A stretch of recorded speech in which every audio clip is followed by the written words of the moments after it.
But first, let's meet an urban central Iowa garlic grower. Late fall in Iowa is a time when harvest is coming to an end.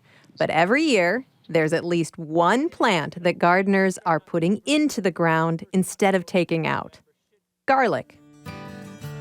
The beginning of time, there's been garlic, so I like the fact that, someone's got to keep it rolling, so I'm just trying to be that garlic keeper. Jordan Clasen is the produce manager at Gateway Market in Des Moines. He's also a garlic farmer and operates Grade A gardens. I like to say, we're doing a handcrafted product, so we put a lot of love into building these beds, planting them, doing all that. So, I think our end result is a pretty good quality product. On a plot of land outside of Johnston in late October, Jordan works diligently to plant over 25,000 cloves of garlic.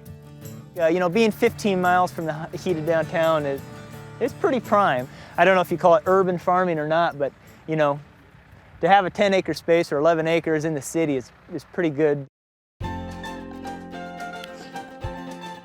Because it's out of sync with most other crops, growing garlic starts with knowing when to plant it.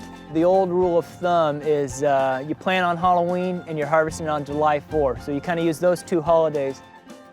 People over time have always planted on a full moon in October, a full moon in fall. So that's what we try to go for.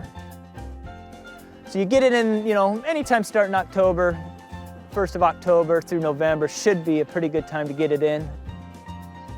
Garlic may get the blue ribbon for growing on its own. It's easy to plant, even if you're not much of a gardener. And once it's planted, it requires very little maintenance. Not everybody feels like they have a green thumb, but with garlic, if you can work a bed, stick it in the ground, cover it with mulch, you're going to have a crop the next season. Surprisingly, most garlic found in large grocery stores doesn't come from Iowa or even the United States.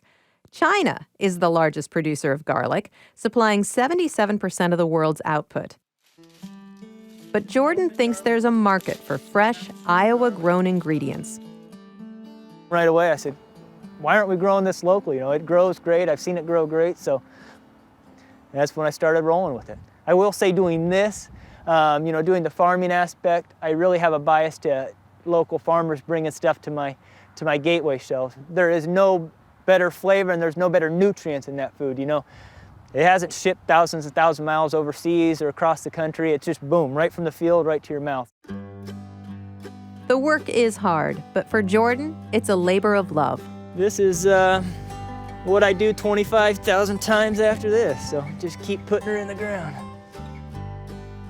Just talking with Jordan, it's easy to see the commitment he's made to this product. Labor and tradition that makes this Iowa ingredient all the more special.